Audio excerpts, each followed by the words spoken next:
Good afternoon. Bonjour. Bonjour à tous, bonjour à toutes. Je vous souhaite une fois de plus la bienvenue ici. J'espère que vous avez bien mangé, que vous êtes bien reposé pendant la pause et que c'est tout à fait frais et dispo, que vous allez prêter l'oreille aux participants de cette table ronde numéro 2.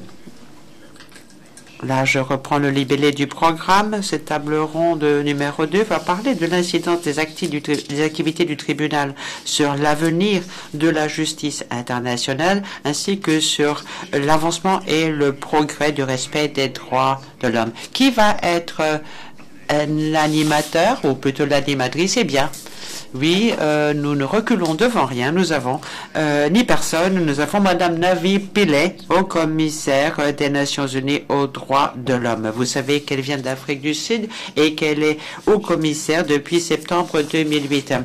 Elle venait de la CPI où elle avait été juge depuis 2003 et auparavant, elle était juge du tribunal pénal international pour le Rwanda et elle avait été 2 fois président du TPIR de 1999 à 2003. C'est elle qui va animer le débat, qui va s'engager entre les personnes que je vais vous présenter. Monsieur Richard Dicker, qui travaille et dirige pour Human Rights Watch et dirige ses programmes depuis sa création il y a 10 ans. Il travaille pour Human Rights Watch depuis 1991 et vous savez que il déborde d'enthousiasme dans l'exécution de sa tâche. Et nous avons aussi une des plus grandes personnalité pour ce qui est des questions de crimes de guerre. C'est Madame Oren Fleischer, directeur adjoint bureau chargé des questions relatives aux crimes de guerre du département d'État des États-Unis. Et elle a été nommée par le secrétaire d'État Hillary Clinton et elle enseigne aussi le droit au Washington College of Law. Et puis, nous avons Monsieur Rapp, qui est ambassadeur itinérant des États-Unis pour les crimes de guerre, poste auquel il a été nommé par le président Obama en 2009. Il a une longue carrière derrière lui au service de la justice internationale, au TPIR notamment, mais aussi au tribunal spécial pour la Sierra Leone, où il a présenter les poursuites contre M. Charleston, ancien président ancien président. Et M. Chabas, lui, enseigne le droit international à Londres, mais aussi à Galway, en Irlande. Il est aussi il a été président de la commission de la vérité et de la réconciliation de la Sierra Leone. Et enfin, Madame Patricia Visser-Salas, qui a été conseiller juridique chargée des questions d'ordre sexo-spécifique au TPY, où elle a été substitut du bureau du procureur de 1994 à 2007. Aujourd'hui, elle est professeure invitée à l'université d'Oxford, où elle enseigne le droit pénal international.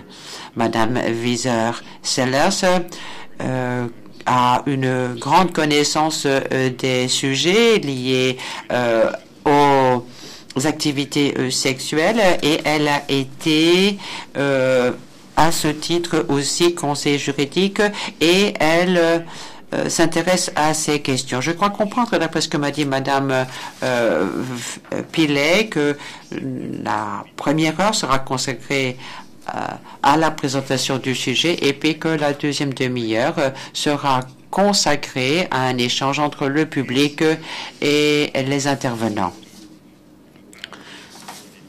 Merci de votre attention.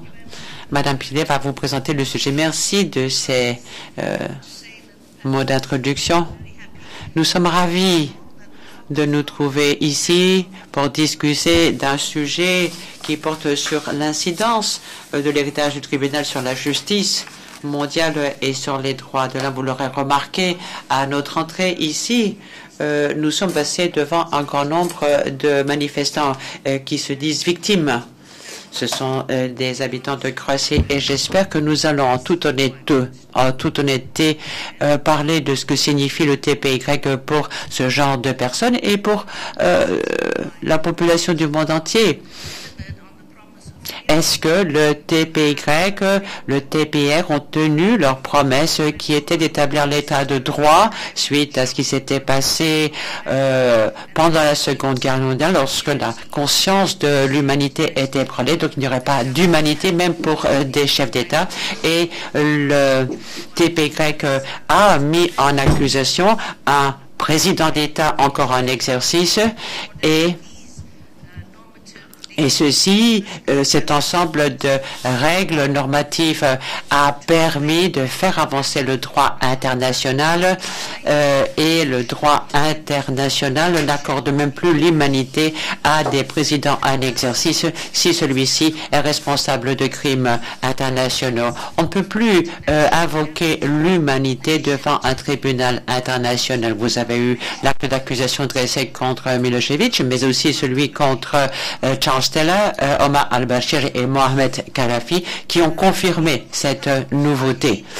Et le tribunal a posé les jalons qui mènent à une idée d'une couche supranationale de la justice qui pourrait remplacer les activités nationaux ou les complémenter si un État ne s'acquitte pas d'une des fonctions essentielles qui lui reviennent, à savoir l'administration de la justice. Le caractère bien connu de ces fonctions est symbolisé par la CBI, mais il y a aussi le tribunal pour la Sierra Leone, le Cambodge, et depuis, de plus en plus, les États se disent que in their internal justice system. Se pose la question de savoir si ils laisseront des institutions internationales s'immiscer dans leur juridiction nationale. Je vous l'ai dit que on s'intéresse beaucoup au niveau des États nationaux à la question ou à la nécessité d'avoir l'intervention de ces instances internationales par le biais de commissions d'État et de réconciliation. Par exemple, dans la République démocratique du Congo, aujourd'hui, on les aide à établir un système plus juste. Mais quand on regarde leur homme de statut, on y trouve un principe.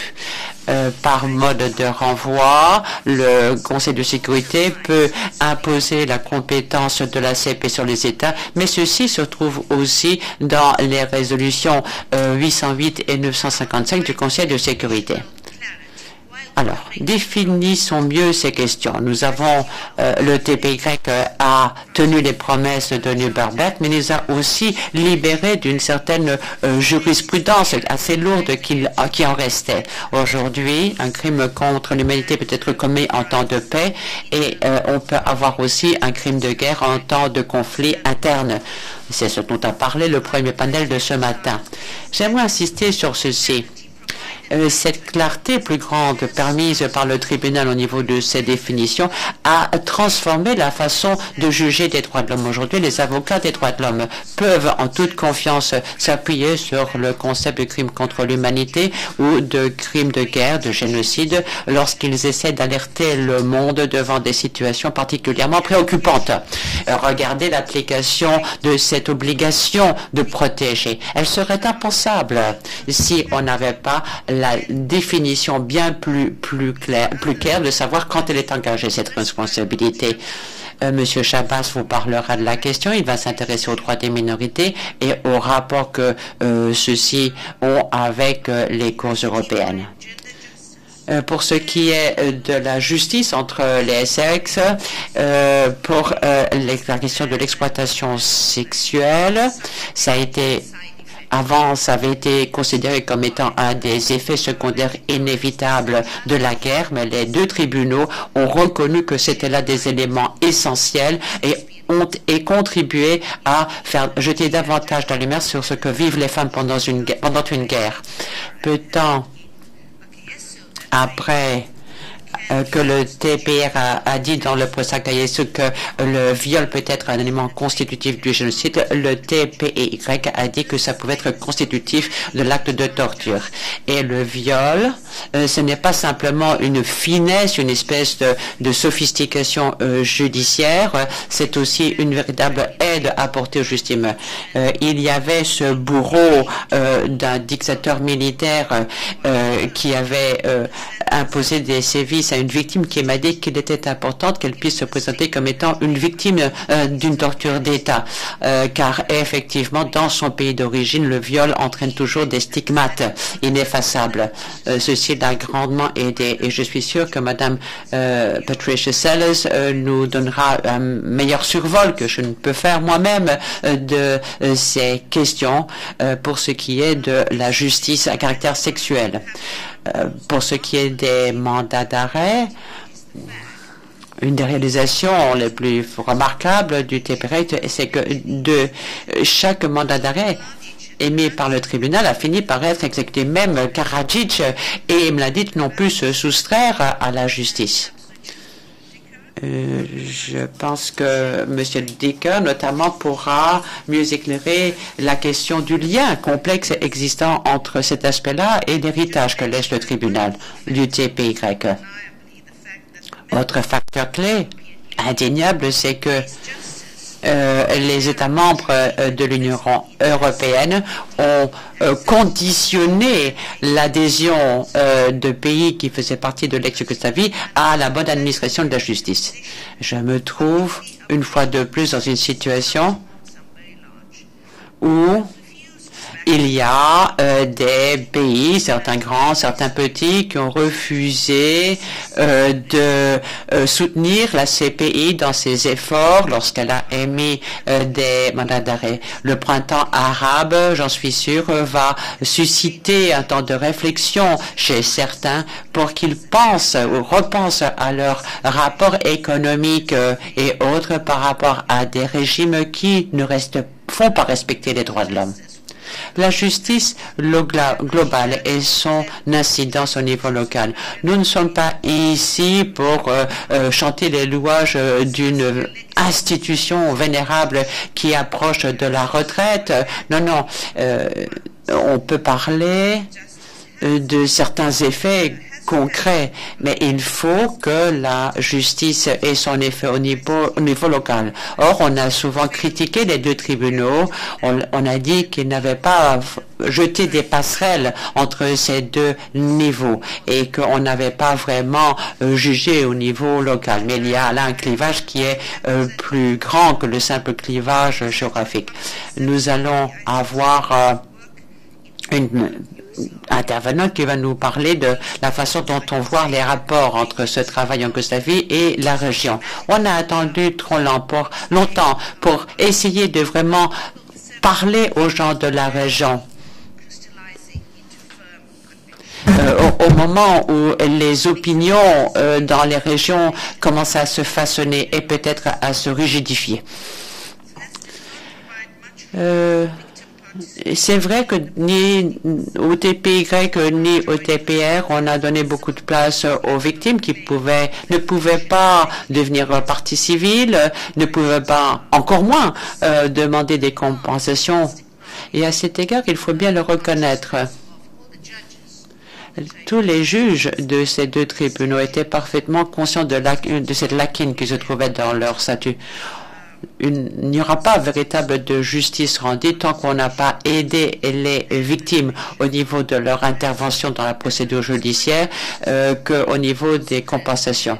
Et moi aussi, je félicite.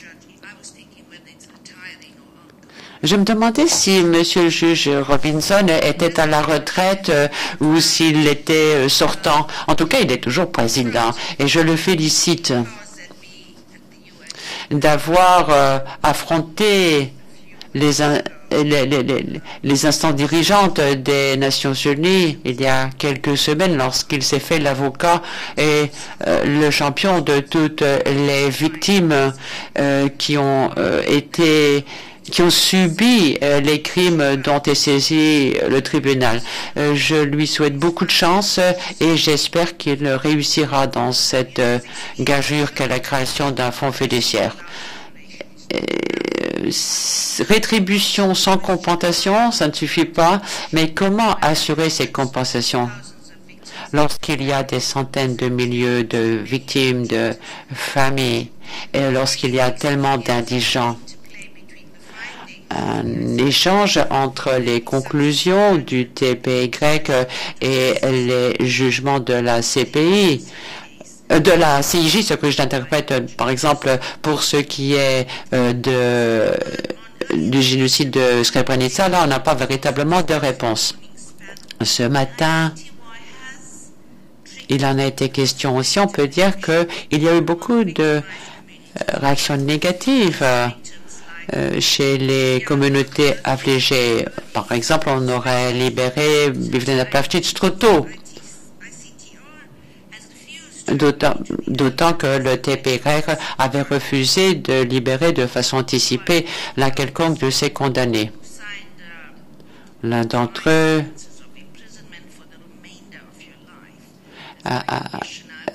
en tant que haut commissaire, moi, j'ai beaucoup de difficultés quand je repense à ces 5 lignes que j'avais signées de ma main pour dire que quelqu'un devait être emprisonné à vie. C'est vrai qu'on reconnaît que la réinsertion, la réhabilitation est un des objectifs essentiels que poursuit l'emprisonnement. Et même si un emprisonnement à vie ou quelqu'un qui subit cette peine pourrait être relâché de façon anticipée. Dans quelle mesure est-ce qu'une telle mesure pourrait contribuer à la réconciliation dans telle ou telle société? Quel est le paradigme de l'administration de la justice? Nous sommes ici des instances purement internationales dont la compétence a primauté sur celle de tribunaux nationaux. Depuis, on s'écarte de ce modèle pour venir à une formule où il y a suffisamment d'éléments internationaux pour assurer une administration équitable de la justice. Et c'est une formule qui se motive par certaines craintes. On se dit qu'un tribunal international est trop éloigné de la réalité du terrain et qu'il y a aussi une dimension financière parce que le TPY et le TPR coûtent cher. Il y a aussi des demandes diverses qui se contredisent en matière d'administration de justice internationale. On ne pourra pas écarter ces inquiétudes d'un coup de main. On trouve d'abord à la base de ceci le principe de complémentarité consacré dans le statut de Rome.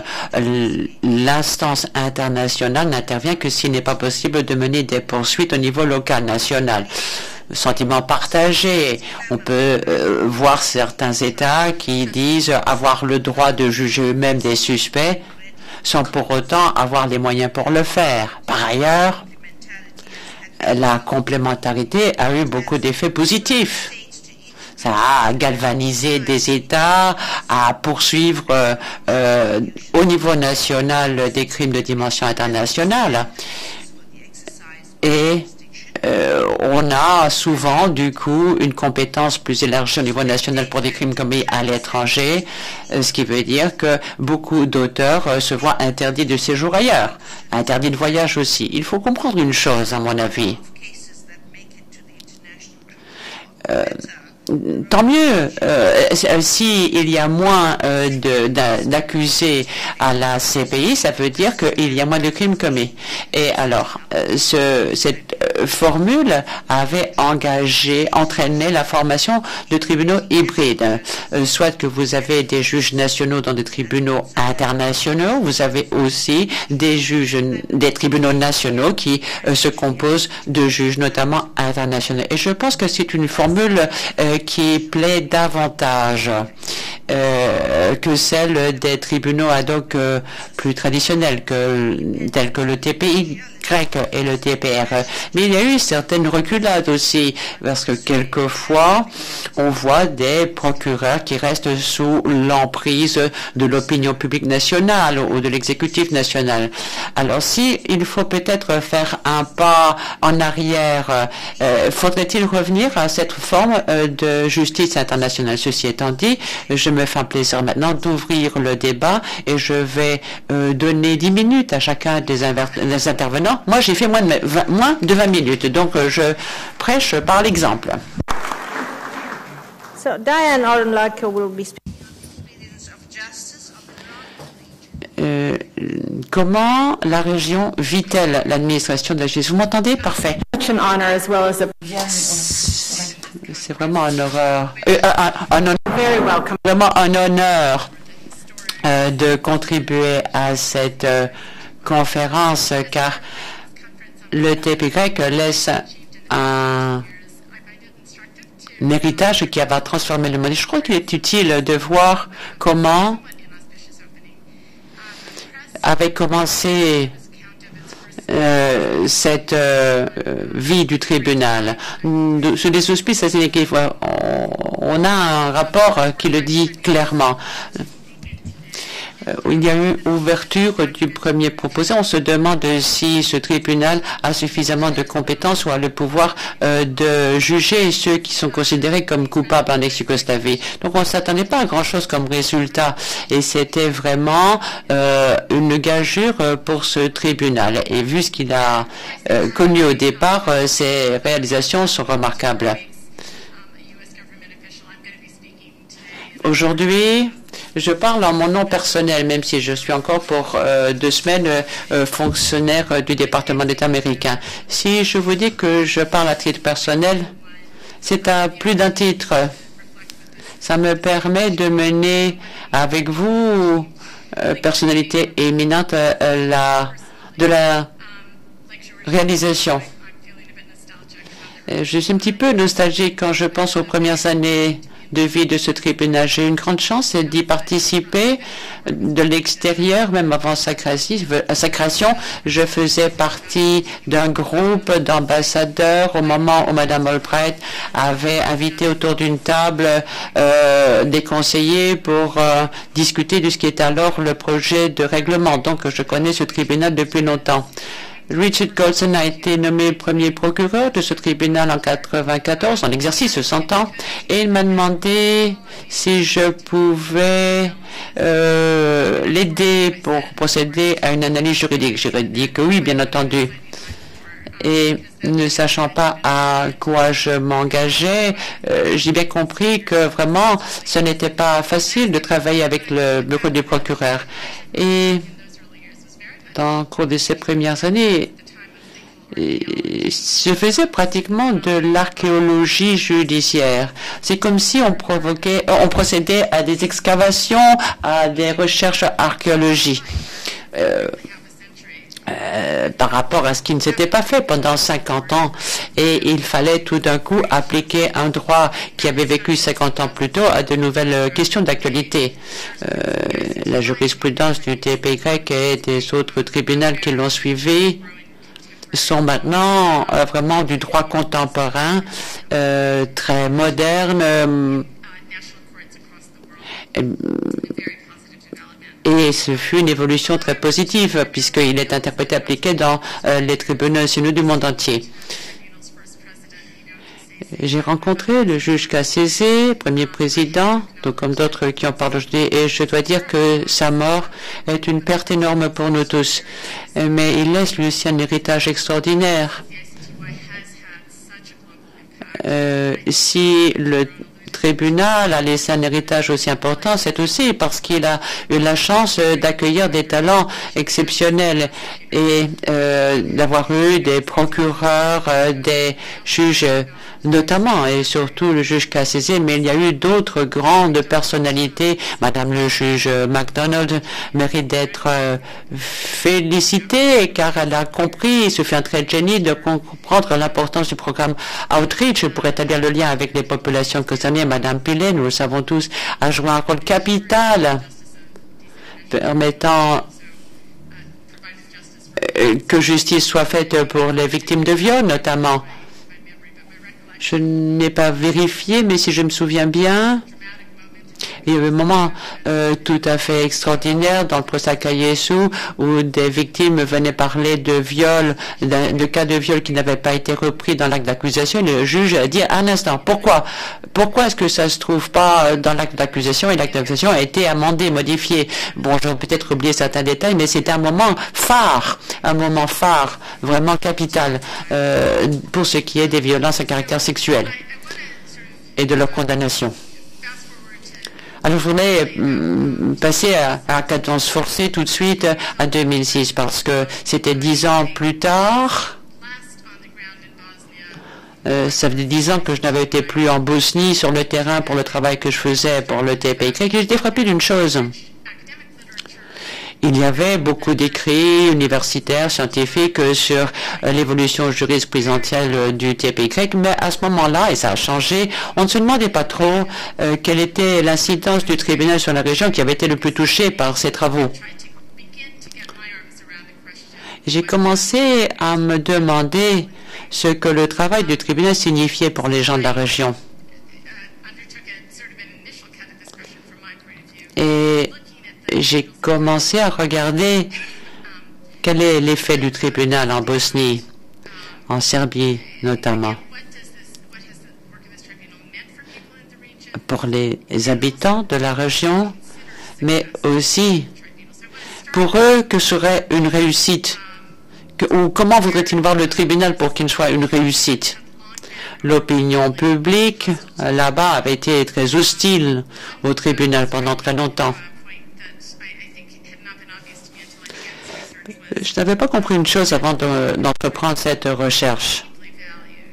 On appréciait beaucoup le travail du tribunal pour des raisons de principe, et c'était vrai d'un tout petit nombre de personnes, disons 15% de la population, qui soutenaient l'idée de principe du TPY plutôt pour des raisons pratiques.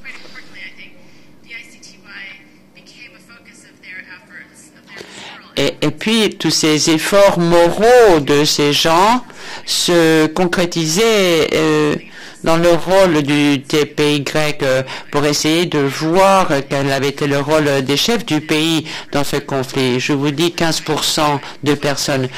Je me suis demandé pourquoi ces gens soutenaient le TPY. Et en réponse, ils m'ont dit ceci.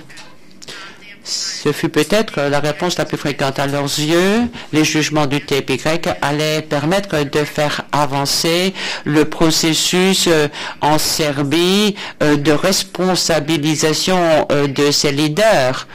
Et je leur ai dit, mais pourquoi est-ce que c'est le TPY plutôt qu'un tribunal national? En général, on m'a dit, et là je cite une personne en particulier, il n'y a pas d'autre institution qui, à l'époque, nous sommes au début des années d'après-guerre, aurait pu faire ce travail-là, surtout pendant les années du régime Milošević. Il est difficile de voir dans quelle mesure ces attentes ont été satisfaites. Mais il y a eu des sondages périodiques qui semblent indiquer qu'il est difficile d'affirmer sans réserve importante que le TPY aurait eu un effet transformatif où vraiment beaucoup de gens en Serbie espèrent que le tribunal passera. C'est peut-être trop simplifier la question, mais il y a quand même encore une corrélation très nette entre le travail du TPY et les groupes ethniques jugés. Ça change, mais pas beaucoup.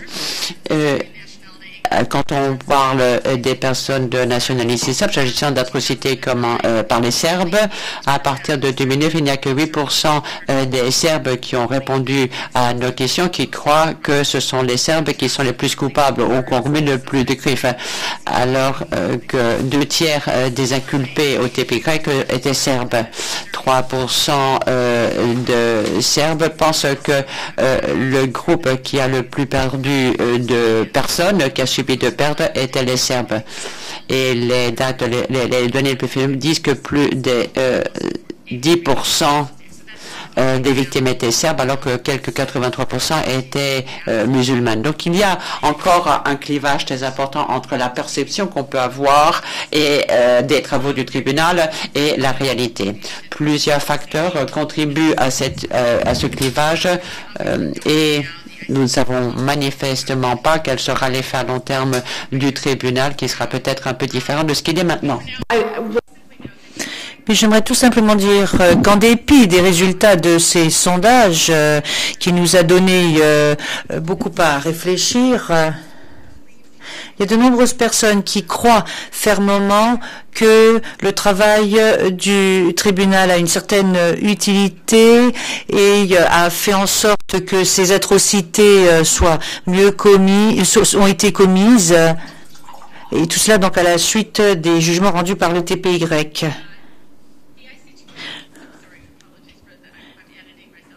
Excusez-moi parce que je suis en train d'improviser un peu, mais je voulais vous dire qu'il y a des personnes qui se rallient au TPY en Serbie et qui parlent d'un succès qui est extrêmement important et qui n'a pas été repris par les sondages mentionnés, à savoir le TPY a empêché l'impunité pour toutes les atrocités qui ont été en quelque sorte parrainées par les autorités serbes. Et un journaliste serbe que j'ai interviewé m'a dit c'est absolument essentiel, car si cela n'était pas passé par le tribunal, personne n'aurait traduit en justice les personnes responsables de ces crimes. Une autre personne m'a dit que le TPY a empêché que cette impunité règne. Et lorsque l'on pense également au sondage, mais je pense qu'un des autres orateurs va évoquer cela, il y a un rôle auquel on ne s'attendait pas, c'est que, bon, à la suite, le tribunal a fait en sorte qu'une chambre qui juge les crimes de guerre a été instaurée à Belgrade, mais il faut savoir que le TPY n'a pas joué le rôle officiel qu'il aurait dû jouer lorsque cette chambre de première instance a commencé à fonctionner il y a 10 mois. Et pourtant, le TPY a eu un impact, car il a donné l'exemple de la façon dont on pouvait poursuivre en justice ces personnes. Et il y a eu... Et cela peut être une incidence négative pour la création de tribunaux nationaux, car les ressortissants serbes, certains ressortissants serbes pensent qu'il aurait été beaucoup plus utile de traduire en justice ces personnes en Serbie par opposition au TPY. Mais le TPY a toutefois suscité une attitude quand même beaucoup plus réceptive par rapport à ces tribunaux nationaux, par opposition à si le TPY n'avait pas existé. Alors il faut savoir donc qu'à la fin du règne Milošević, le TPY a quand même joué un rôle prépondérant pour établir et créer cette chambre de première instance. Il y a plusieurs personnes du gouvernement Djindjic qui ont pensé en fait que certaines choses ont quand même se sont quand même adaptées, car le gouvernement de Djindjic pensait voyait le TPY comme un élément, un instrument extrêmement utile, donnant la possibilité à la Serbie d'essayer de régler le lourd fardeau que la guerre lui avait laissé. Donc là encore, c'est un rôle joué par le TPY qui a pu quand même susciter et créer un certain espace politique dans la vie politique du pays. Alors il faut savoir qu'en matière de tribunaux nationaux, je ne dirais pas que les choses se sont passées sans aucun problème ou dans les autres pays, mais je voudrais citer le point de vue d'un des représentants de cette chambre spéciale. Il a dit ce qui suit: c'est justement grâce au TPY que le processus qui nous permet de nous confronter au passé a été amorcé pour l'ex-Yougoslavie. Donc, il est évident que le TPY a joué un rôle extrêmement important et a contribué à ce que l'on commence en fait à essayer de réfléchir à ce passé. Et j'aimerais également vous dire que dans le sondage de l'année 2000 que j'ai mentionné, il y a une majorité des personnes interrogées, et cela représentait la majorité des différents groupes ethniques, qui pensaient en fait que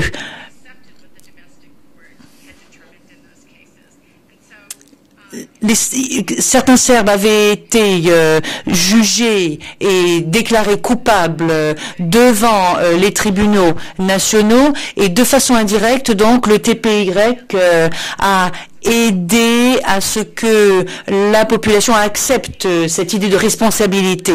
Alors, est-ce que j'ai déjà dépassé mon temps de parole? De beaucoup. Alors, est-ce que je pourrais peut-être parler de la Bosnie un peu plus tard? J'aimerais quand même juste dire une chose à propos de la Bosnie. Et évidemment, le temps, lorsqu'on essaie de couvrir de nombreux sujets, on n'a jamais assez de temps. Mais ce que je voulais vous dire à propos de la Bosnie, en fait, je vais le dire en 2 phrases. En Bosnie, comme Madame le juge Pillet l'a indiqué, les victimes ont toute une liste très longue de griefs lorsqu'on leur demande quel est leur point de vue par rapport à la justice rendue par le TPY. Les peines ne sont pas assez longues. Les personnes sont libérées beaucoup trop rapidement, alors que les peines qu'ils ont obtenues étaient de toute façon pas assez longues. Donc, mais la plupart des personnes, pour ne pas dire toutes les personnes à qui j'ai posé la question en Bosnie, m'ont dit soit spontanément, soit lorsque je leur ai posé des questions précises à propos du TPY, au vu des préoccupations qui avaient été exprimées, toutes ces personnes m'ont dit que ce qui était absolument très important, c'est que le TPY rendait la justice, et que cela était extrêmement important. Et lorsque je leur ai posé des questions dans le cadre de mon étude, de mon sondage, lorsque je leur ai demandé ce qu'ils pensaient du tribunal, ils ont répondu avec une certaine passion, une certaine émotion. Et parfois, je leur demandais si, de façon rétroactive, au vu de leurs préoccupations, est-ce que les TPY leur semblait la bonne solution? Et j'aimerais insister là-dessus parce qu'il y a de nombreux ouvrages qui ont été écrits, de nombreuses thèses, et on a reconnu de nombreux objectifs, de nombreux buts, de nombreux résultats à propos de ce que la justice est censée faire. Mais très souvent, dans les ouvrages écrits, il y a quelque chose que l'on ne retrouve pas et que l'on retrouve dans les propos des gens en Bosnie, c'est que sans le TPY, sans le tribunal, la justice n'aurait jamais été rendue. Thank you, Diane. Merci beaucoup, Diane. Je ne voulais surtout pas vous interrompre parce que vous nous avez parlé depuis le terrain, en fait. Vous avez apporté votre contribution. Et vous allez maintenant, nous allons maintenant donner la parole à Steven qui va nous parler de tout ce qui a été fait par le TPY. Eh bien, écoutez, je suis ravie de parler après mon adjoint. Vous savez que nous avons elle et moi passé quelques 220 jours hors de notre domicile dans différents pays, et lorsque nous sommes ensemble, ça nous donne également la possibilité de parler affaires, de ce qui nous intéresse. Donc merci à Monsieur le Président Robinson de nous avoir invités tous les deux. Et alors j'aimerais parler d'un des grands succès du TPY qui a fait en sorte de traduire en justice toutes les personnes contre lesquelles des actes d'accusation avaient été dressés. Et cela est affaire réussie depuis les 6 derniers mois. En juin, le 28 mai 2011, Ratko Mladic a été arrêté. Il a été ensuite transféré à quelques 2 kilomètres d'ici au quartier pénitentiaire. Et le 12 juillet, le 161e individu, Goran Hadžić, a également été arrêté, puis transféré ici pour répondre devant la justice de ses crimes. Et je vous dirais que c'est un effort remarquable. Regardez ma biographie. J'étais procureur dans mon pays et procureur fédéral dans l'État d'Iowa, et j'ai fait en sorte d'avoir maintenu la sécurité publique, mais je ne me souviens pas d'avoir dressé 161 actes d'accusation avec résultat des courses, 161 personnes qui ont été arrêtées. Il y en a toujours qui se soustraient à la justice, qui échappent à la justice, et cette institution l'a fait, et je dois dire que c'est une prouesse absolument remarquable, car elle l'a fait au niveau international, sans avoir certains pouvoirs, en dépendant de la coopération internationale internationale, ce qui était véritablement une prouesse, car lorsque nous voyons des crimes assez semblables commis dans d'autres lieux et les personnes qui ont commis ces crimes, eh bien, il faut savoir que ces personnes ne pourront plus se soustraire à la justice. Elles seront peut-être pas appréhendées la semaine prochaine ou le mois prochain, ou elles ne seront peut-être pas appréhendées dans 10 ans, mais il y a un moment donné où ces personnes seront arrêtées si les leçons et les enseignements du TPY sont utilisés ailleurs. Bien entendu, les gens ont signé, ratifié la CPI. Il y a quelques 14 personnes pour lesquelles des mandats d'arrêt ont été présentés. Il n'y en a que 5 qui sont en détention, mais là, les enseignements ont été pris en considération, tout comme pour Slobodan Milošević, dans le quartier pénitentiaire. Omar Bashir arrivera peut-être. Ou Ismaël Kadhafi, ils pourront être arrêtés, ils pourront se retrouver là-bas si les bons enseignements sont tirés de ces expériences. Alors je pense que la plupart des personnes présentes dans cette salle a apporté sa contribution à la justice internationale. Je dirais que c'est l'aide d'un succès de notre ère. Il y a un livre universitaire qui vient d'être publié aux États-Unis. Ce n'est pas une fiction, ce n'est pas un roman. Il s'appelle Justice Cascade. Et en fait, c'est un universitaire qui fait le point de la situation dans le monde au cours des 10 dernières années. Et le sous-titre est comment est-ce que les poursuites en matière de droits de l'homme changent. Et il commence par Nuremberg, puis ensuite il explique ce qui s'est passé en Amérique latine avec Gourasoussi, avec les poursuites dans les années 80. Et puis, il parle également de la création de ces tribunaux et de ce que cela signifie, de ce que cela symbolise et des espoirs que cela a fait naître et des attentes, car il y a quand même une partie du mythe qui est tombée et cela a donné lieu à toute une cascade de procès dans mon pays. Par exemple, il y a des crimes qui ont été commis au Bangladesh il y a plus de 40 ans maintenant. Il y a des crimes en Syrie qui sont commis de nos jours. Et les gens se demandent maintenant pourquoi pas, pour nous également, pourquoi est-ce que nous n'obtiendrons pas justice comme ils l'ont fait au TPY.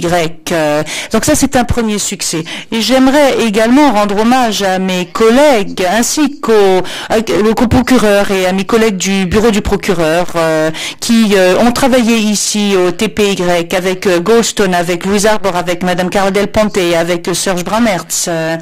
Je n'ai jamais eu le grand honneur de travailler ici, bien que j'ai été au TPIR pendant 3 ans et Madame Carole Del Ponte était procureure des 2 tribunaux à l'époque, justement. Et comme nous le savons tous, c'était une personnalité très intéressante, très courageuse, intéressant de travailler avec elle. Et elle a fait tout pour que ces personnes qui fuient à la justice soient traduites en justice. Il faut savoir qu'au départ, cette cause n'était pas toujours particulièrement prisée et populaire. Il y a un livre intitulé Madame le procureur. Elle donne l'exemple d'une... Enfin, il y a une lettre qui a été écrite par Monsieur Kofi Annan et qui lui dit « Vous êtes en train d'essayer de nous dire que ces pays de l'ex-Yougoslavie ne devraient pas bénéficier de l'aide internationale parce qu'ils ne coopèrent pas avec le TPY. Eh bien, cela ne vous regarde absolument pas. Ça, c'est du domaine de la politique. Vous ne devriez absolument pas jouer de rôle et vous y intéresser, vous immiscer là-dedans. » Et elle décrit donc ce qui s'est passé. Elle écrit ce qu'elle a dit et elle lui dit comment se fait-il que il lui dit en fait vous avez tort et c'est eux qui ont raison, alors qu'elle a pu inverser la vapeur maintenant. Et alors c'est peut-être une anecdote personnelle. Moi j'ai commencé à travailler au TPIR 1 mois avant l'arrestation de Milošević et il y avait la présidence de Madame le juge Pilet à l'époque et j'ai dû travailler très rapidement. Il a fallu modifier la liste des témoins, élargir la liste des témoins. témoins. Il y avait 21 nouveaux témoins. Cela prêtait à polémique. Nous avons invité des personnes qui étaient accusées d'avoir commis un génocide au Rwanda. Et comme je m'occupais des médias, et puisque je fais le procès des médias maintenant, j'avais invité quelqu'un qui était réfugié et qui habitait à Leiden, donc à quelques 15 kilomètres d'ici, et elle voulait que toutes les arrestations aient lieu le 12 juillet. Et nous n'avions même pas de procureur adjoint à Arusha à ce moment-là. Elle m'a dit, il faut que vous veniez à La Haye, que vous montrez l'acte d'accusation et que je le signe. Donc, il y avait je lui ai dit, mais je pourrais venir le 1er juillet. Elle m'a dit, c'est beaucoup trop tard. Je dois ensuite me rendre à Belgrade. Et il y a la conférence des bailleurs de fonds et je dois absolument insister pour que Milošević soit arrêté le 21 juin. Et il faut que vous soyez le 27 juin à 10h du matin dans mon bureau. Et le soir du 26 juin, Madame le juge Pelé était en train de lire une décision pour la liste des témoins supplémentaires, ce qui nous plaisait beaucoup. Alors j'ai à peine eu le temps de sortir, de courir vers l'aéroport, et d'amener cet acte d'accusation pour le Rwanda, de l'amener à Madame Carla Del Ponte, et je lui dis, écoutez, je suis ravie, je suis arrivée avant que vous n'alliez à Belgrade. Et sur quoi elle m'a répondu, elle m'a regardé, elle m'a dit, non, je ne vais plus à Belgrade. Et donc, vous n'allez pas à Belgrade? Non, c'est pas moi qui vais trouver Milošević, c'est lui qui va venir ici. Et puis le lendemain, j'ai entendu l'hélicoptère qui survolait La Haye et qui effectivement a transféré Milošević au quartier pénitentiaire de Srebrenican à La Haye. Et ce qui s'était passé en fait, c'était que des pays qui avaient été invités à la conférence des bailleurs de fonds, qui avaient été persuadés par Carla de ne pas contribuer et de ne pas venir à la conférence s'il n'y avait pas de coopération, finalement fini par l'écouter. Et alors bien entendu, cela transcendait le problème de l'aide en quelque sorte, parce que à un moment donné, il y a eu le lien avec l'adhésion à l'Union européenne qui a été établi. Et les procureurs, à la fois Del Ponte et Monsieur Brammertz, ont de façon incessante travaillé avec les pays de l'Union européenne, et comme nous l'a dit Monsieur l'ambassadeur du Luxembourg ce matin, ont indiqué qu'il voulait avoir une collaboration intégrale et complète avec la Serbie, même pour ce qui était de la phase de stabilisation avant l'adhésion à l'Union européenne. Et c'est grâce à ce type d'effort, grâce à ces conditions qui ont été imposées ou qui ont été présentées et qui ont été mises en œuvre par les pays membres de l'Union européenne, que finalement des douzaines de personnes ont pu finalement être transférées à La Haye, notamment Ratko Mladic et Goran Hadžić. Alors voilà, c'est à la suite de ce type d'effort que cela a été effectué. Alors il y a beaucoup de personnes qui savent que ce tribunal, contrairement à d'autres personnes, a des pouvoirs au titre du chapitre 7, que le Conseil de sécurité lui a donné ce pouvoir, et que cela est quelque part contraignant pour les États. Mais ce ne sont pas des mécanismes juridiques, ce sont des mécanismes qui donnent la base de la coopération, mais c'est grâce à ces efforts de diplomatie, grâce à ces pressions politiques, c'est parce que la justice et la coopération ont constamment été présentées en avant-plan, que finalement justice a été rendue. Est-ce que vous pourriez conclure, je vous prie? Oui, j'aimerais juste ajouter une ou deux petites choses avant de terminer, parce qu'il faut le dire et le répéter, que, comme l'a dit Carla en réponse à la lettre de Kofi Annan qui l'a félicité, ce n'est pas moi le procureur qui mérite ces félicitations, c'est le Premier ministre Đinđić qui mérite ces félicitations, car c'est lui qui a fait en sorte que le transfert ait eu lieu. Et puis il y a également toute la coopération avec le tribunal, car dans le monde entier il y a des sanctions, des menaces de sanctions que l'on entend, et différents mécanismes et techniques qui sont utilisés pour lorsqu'il y a non-coopération. Mais c'est la façon dont en fait le travail a été fait, dont le travail a été présenté à la région, l'importance du programme d'Outreach, l'importance, il a fallu leur expliquer qu'il était essentiel que justice soit rendue et il fallait absolument s'assurer que ce qui se passait ici soit répercuté dans les régions. Souvenez-vous la présentation de la cassette de la vidéo des Scorpions, la dernière cassette vidéo qui a été obtenue par Natasha Kandic, qu'elle est venue remettre au procureur et qui a été montrée en plein tribunal, qui a été montrée dans la région et le comportement de ces personnes, car le comportement de ces personnes était tel qu'il fallait que justice soit rendue ici au tribunal. Et puis en dernier lieu, ce matin, d'autres personnes ont parlé de ce qui se passait, mais le principe de la responsabilité criminelle individuelle est finalement, en fin de compte, très important et passe par la coopération entre les États et la coopération entre les individus. Ce qui s'est passé en ex-Yougoslavie n'était pas du fait des communautés. Il y a eu certaines personnes qui ont pris des décisions, la décision de violer, d'attaquer leurs voisins, de violer leurs voisines, d'attaquer la population et de faire la guerre. Et ce tribunal a pu établir de façon très claire dans les différentes affaires, dans les différents procès, a pu établir que les différentes personnes soient traduites en justice, car ce sont des personnes qui sont responsables de ces crimes. Ce ne sont pas leurs voisins, ce ne sont pas leurs compatriotes. Et ainsi, dans ces pays, les personnes ont pu coopérer parce qu'elles ont compris cela. Et puis en dernier lieu, et cela a également son importance, cette institution est une institution qui prouve que la justice peut fonctionner, que justice peut être rendue. Il y a eu toute une série de présidents au TPY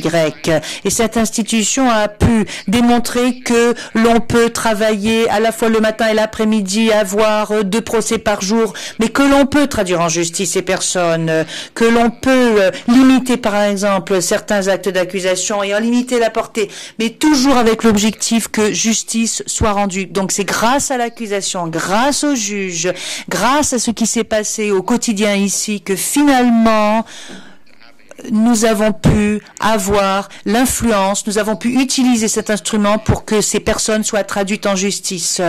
Quelqu'un s'est exprimé ce matin et a dit qu'il faut pouvoir gagner le respect des gens. Le respect, ce n'est pas quelque chose qui vous tombe tout cru du ciel. Le respect, vous l'obtenez car les personnes qui travaillent au sein d'une institution font leur travail et je dois vous dire que le TPY a su obtenir le respect des victimes, mais également le respect de l'ensemble de la communauté internationale. Je vous remercie.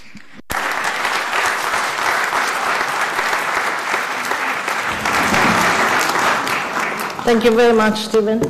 I do recall that. Je vous remercie, Stephen. Je me souviens il a toujours été très difficile de vous interrompre en plein discours. Mais bon, je ne vais pas vous pointer vers vous un doigt accusateur parce que vous aviez beaucoup d'éléments à présenter. Donc, je vous remercie. Nous allons maintenant entendre Patricia Sellers qui va nous parler de la sexospécificité.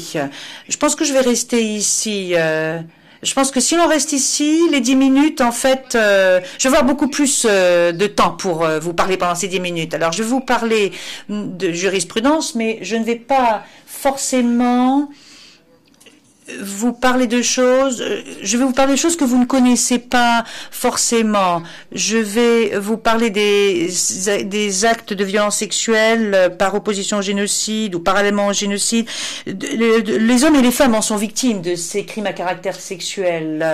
Mais j'aimerais vous parler de quelque chose d'un peu plus subtil, quelque chose dont on ne parle pas forcément dans les jugements ou dans les thèses et écrits juridiques. C'est ce que j'appelle, c'est ce qui se trouve au cœur du droit international, qu'il s'agit du droit international pénal, humanitaire ou du droit qui régit les droits de l'homme. Car lorsque l'accusation au TPY a présenté certaines choses et lorsqu'il y a une véritable levée de bouclier, lorsqu'on leur a demandé que faites-vous pour les femmes, il faut savoir que cette levée de bouclier, en fait, gravitait autour de ce qui était politiquement correct. Alors moi, je dirais que ce n'est pas politiquement correct. C'était le jus cogens, parce qu'il y a des crimes qui ont été commis contre des femmes, des jeunes filles également. Cela se trouvait au cœur de ce qu'on appelle le jus cogens, les crimes contre l'humanité, les crimes de guerre, les génocides, parce qu'il faut savoir en fait que si l'on veut prendre en considération les droits de l'homme, il faut que tous les droits soient englobés en temps de paix et en temps de guerre. Il ne faut pas qu'il y ait d'exemption. Non seulement il faut inclure la réduction en esclavage, par exemple, mais cela inclut également la torture et la jurisprudence et également doit être pris en considération. Cela inclut également les crimes contre l'humanité, les crimes de guerre. Ce sont autant de violations du droit. Mais étant donné que, ou depuis le début du TPY, nous avons pris en considération ce qui a été fait par la Cour européenne des droits de l'homme, par les différents tribunaux en Amérique latine, Amérique du Sud, pour reconnaître à quel point il y a tout cet ensemble de droits de l'homme qui peuvent être considérés comme des crimes contre l'humanité. Donc vous avez tout un ensemble de violations. Une autre définition, c'est le génocide, par exemple. Et il s'agit de crimes qui doivent être poursuivis indépendamment du lieu où ils ont été commis. Ils doivent être poursuivis par les États indépendamment de qui sont les auteurs des crimes et les victimes. Alors la jurisprudence sexo-spécifique, qu'est-ce qu'elle nous permet en fait de faire? Elle nous permet de comprendre que vous avez la notion de la personne protégée, mais l'on ne peut pas omettre la femme, en fait. Bon, les conventions de Genève offrent ou accordent beaucoup plus de protection à la femme et à l'enfant, mais il n'y a jamais... Elle ne minimise pas la protection qui doit être accordée au groupe. Il en va de même pour les crimes contre l'humanité. Lorsqu'il y a attaque contre une population civile, et lorsqu'il s'agit de population civile, cela inclut, du fait qu'il s'agit de population civile, les hommes et les femmes, les garçons et les filles. Donc là, vous avez les deux sexes dès le départ, en fait. Et je vais reprendre la même analogie avec le génocide. Vous ne pouvez pas commettre un génocide contre seulement les hommes ou seulement les femmes, Il n'y a pas de génocide racial ou religieux. On ne peut pas ôter du crime de génocide les femmes. Alors cela est peut-être extrêmement manifeste, c'est peut-être si évident, et on a l'impression en fait que l'on ne comprend pas ce qui semble tout à fait évident, parce que le TPY a en quelque sorte barré, préciser les contours, en fait. Alors cela peut peut-être prêter à polémique, mais je dois vous rappeler que l'un des articles très controversés que j'avais lu dans les années 80, il s'agissait du devoir du procureur, parce qu'en fait, lorsqu'il y a contrainte, il y a pour l'État ou pour la juridiction qui poursuit, il y a certaines obligations qu'il faut prendre en considération. Et quelles sont ces obligations? En général, vous avez donc le procureur, mais avant de pouvoir poursuivre, encore faut-il pouvoir mener à bien une enquête, puis poursuivre, et puis ensuite, justice est rendue. La jurisprudence du TPY nous permet de mieux comprendre ce qu'est une véritable enquête sur ce qui est arrivé à un groupe sexo-spécifique par rapport au génocide des années 90. On peut dire que le TPY nous donne un moyen de mieux comprendre rétrospectivement l'Holocauste, pour mieux comprendre ce qu'il est advenu des femmes, des enfants, des gamins, de ce qui est arrivé à chacune d'entre eux au niveau des violences sexuelles. Le Guatemala regarde aujourd'hui ce qui s'est passé au moment de son génocide,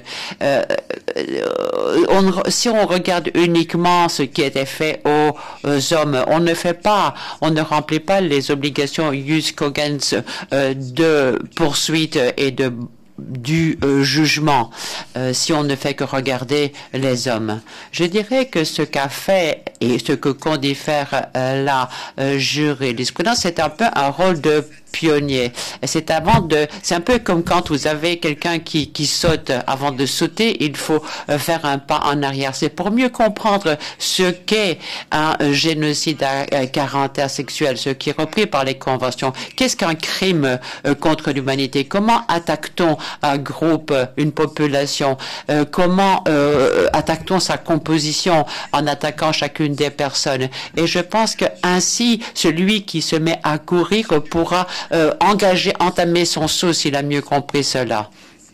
Bon, ce travail, les juges qui étaient au TPI l'ont fait. Ils étaient censés être présents, bien sûr, faire leur service, mais on ne s'attendait pas à ce qu'ils étoffent ainsi et donnent naissance à une nouvelle progression du droit international pénal et maintenant humanitaire pour qu'il s'élargisse bien davantage. Regardez maintenant la révision de l'article 31 de la part du pacte international pour les droits civils et politiques, ou plutôt le commentaire 71. Quand on dit droit à un recours, il faut déjà maintenant, les moyens de recours sont plus nombreux grâce à notre jurisprudence. Qui a le droit d'apporter ce recours?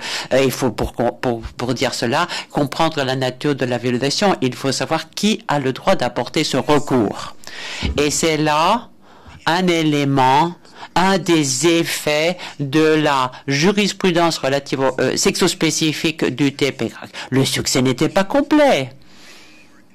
Et il y aurait dû y avoir bien plus d'enquêtes, bien plus de poursuites. On aurait pu avoir des jugements différents. Mais je tiens à insister sur les réussites comme sur les imperfections. Ce fut le début d'une longue odyssée. Mais c'est là que vraiment celui qui entamait sa course pouvait prendre pied et vraiment se lancer. Merci.